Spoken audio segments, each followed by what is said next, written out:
আমার নাম হচ্ছে অশোক রায়। আমি ex deputy general manager of Coal India. আমি আমার স্ত্রী ক্যান্সারে পেশেন্ট। গত 22 সালে ওনার ব্রেস্ট ক্যান্সার হয়েছিল এবং কোল ইন্ডিয়া আমি গেলাম, গিয়ে ডক্টর আমাদের তাপস হালদার, উনি এখন দেখাশোনা করেন। উনি কাইন্ড এনাফ, উনি যথেষ্ট দয়ালু লোক। উনি সঙ্গে সঙ্গে আমার সঙ্গে যোগাযোগ করলেন এখানকার, কারণ এর সঙ্গে আমাদের ডক্টর অর্ণব গুপ্ত, ডাইরেক্টর ডক্টর সরেশ গুপ্ত রিসার্চ ইনস্টিটিউটের, তো ওনার সঙ্গে যোগাযোগ করলেন। এত হসপিটাল ঘুরেছি, অ্যাপোলো, রবি, সব জায়গাতে ট্রিটমেন্ট করেছি, কিন্তু একটা হসপিটাল দেখলাম, এটা কোনো হসপিটাল নয়, it is become a resort.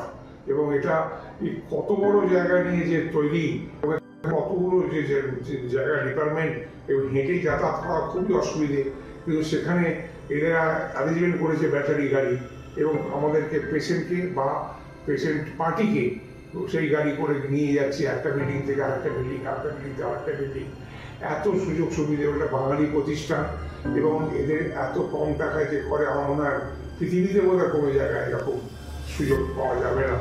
তবে আমি এইটাই বলবো, যদি কারোর কোনো অসুবিধে পড়ে ক্যান্সার সংক্রান্ত ব্যাপারে, আমি অনুরোধ করবো যে একবারটি অন্তত এই ডক্টর সরেশ গুপ্ত রিসার্চ ইনস্টিটিউটে একবার আসবেন, ঠাকুরপুকুর, কলকাতায় ঠাকুরপুকুরে আসবেন এবং দেখবেন আপনারা এখানে খুব ভালো ট্রিটমেন্ট পাবেন। এদের কাছে সমস্ত মডার্ন মেশিনারিজ আছে, যা কিনা কলকাতাতে অনেক বড় বড় হসপিটালে নেই।